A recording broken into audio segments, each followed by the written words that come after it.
This is the Cowboys Report. I am Tom Downey. Today's show, I figured we'd take a look at some potential trade targets for the Cowboys. NFL free agency winding down. The Cowboys, again, have done very, very little in the outside market.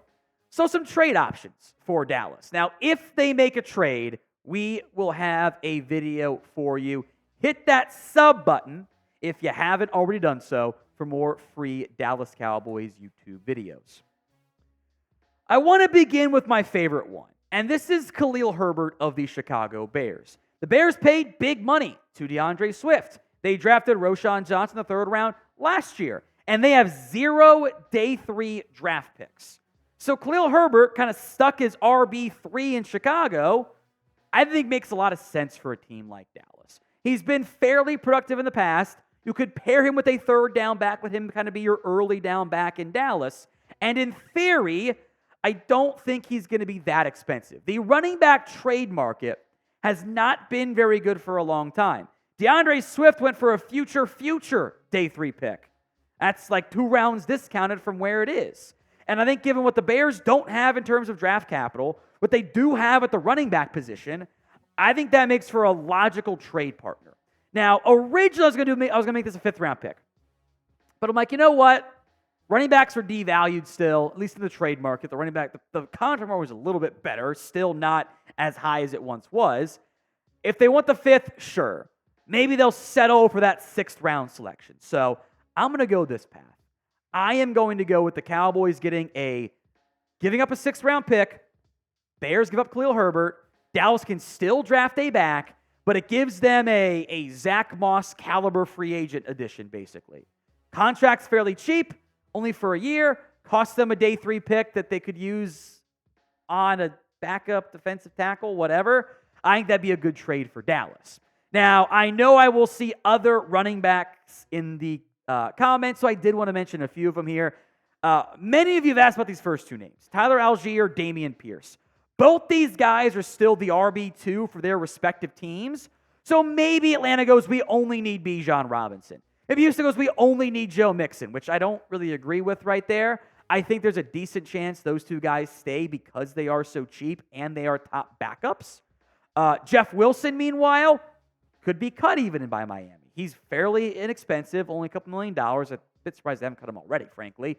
And they go pretty deep at running back. You know, they've got their top guys, Devon Achane, who's not going to be traded, Raheem Mostert, Savon Ahmed, and Chris Brooks. So Wilson's RB3 or 4 at best. So I do think exploring the trade market for a running back makes a lot of sense.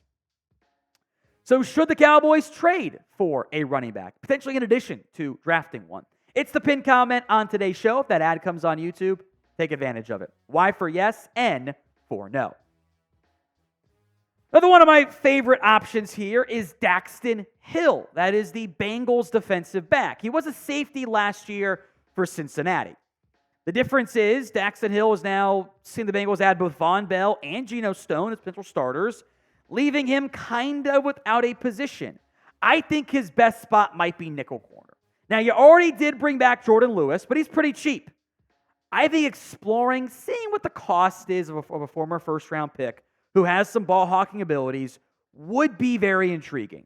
Would the Bengals give him for next to nothing? No, I don't think so. The lack of a 4th-round pick could be an issue there. That's a name I'm very intrigued by.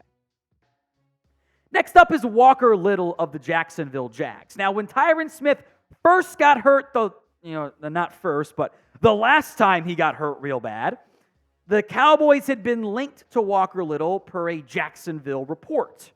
Walker Little is right now kind of stuck as the swing tackle in Jacksonville, behind Anton Harrison and behind Cam Robinson.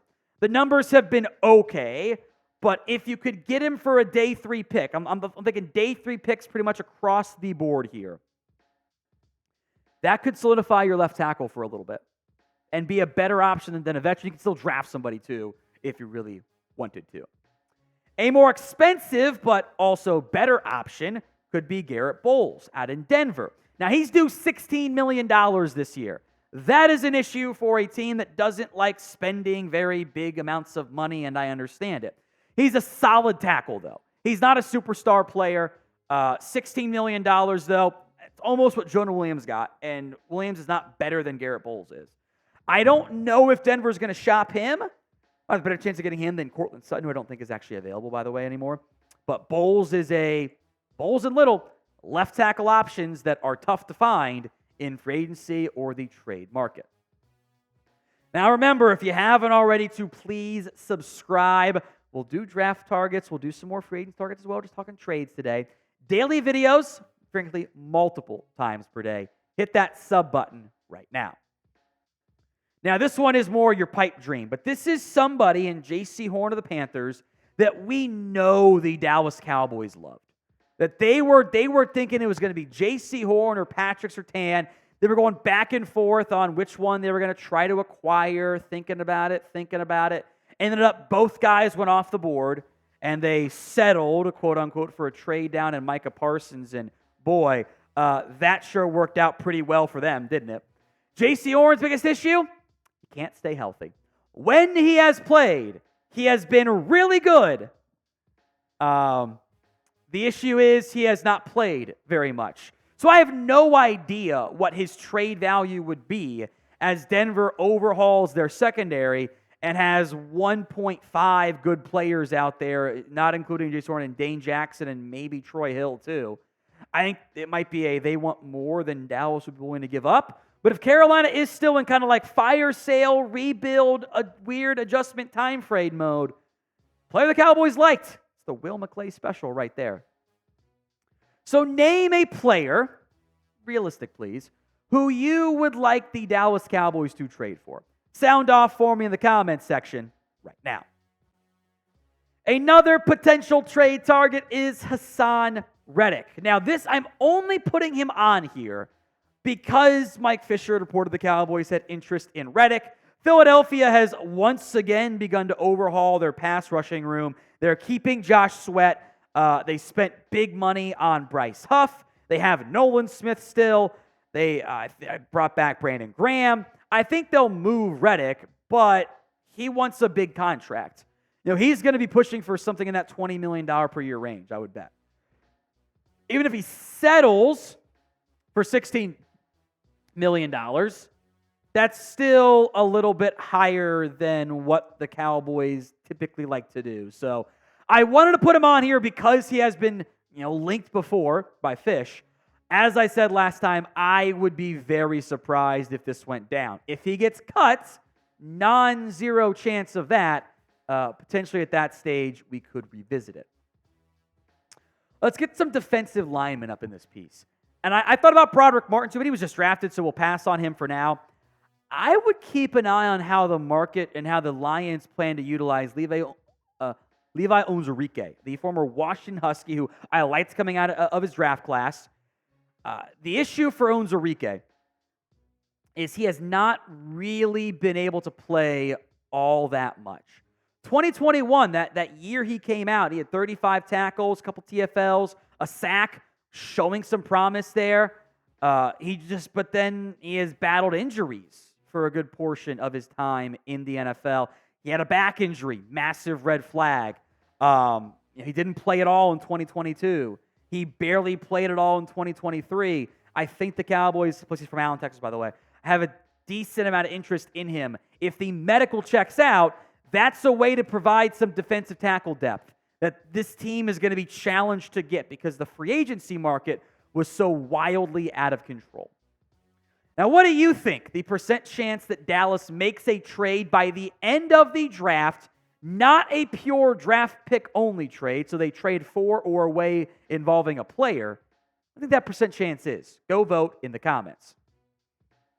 Another Lion, which is kind of funny how it all turned out there, Malcolm Rodriguez. Now, I would argue through little fault of his own, he has kind of been phased out of the Lions linebacking core. It's been Alex Anzalone. It's been Derek Barnes. Jalen Reeves-Maybin. Jack Campbell was their first-round pick. Rodriguez, who I think if he had been on the board and the Cowboys took Devin Harper, was going to be their next pick, by the way. Dallas could rectify that. And I think a day 3 pick is all it would cost, and you're getting a better player than you'd probably get with that 6th-round late pick at the linebacker spot. Another defensive tackle option, you could put a couple different Steelers on this list. You could put maybe an Isaiah Loudermilk, a Montravis Adams maybe too. I'll go with DeMarvin Leal, the former third-round pick. Always was kind of a tweener for me, which does raise concerns. But Cameron Hayward, Keanu Benton, Larry Ogunjobi, all ahead of those last three names I mentioned. Former third-round pick does have talent. Maybe Mike Zimmer could maximize him in a better, more impactful way. But I'm trying to find some buy low draft options here that wouldn't cost you too much and fill in some much-needed depth on the back end. You knew he was going to be on here, didn't you? Stefan Diggs. Almost required by my contractual rule to do it. He continues to mention in trade rumors, which I continue to not buy them. So if it's your first time watching, allow me to explain why I don't think it happens. It's money.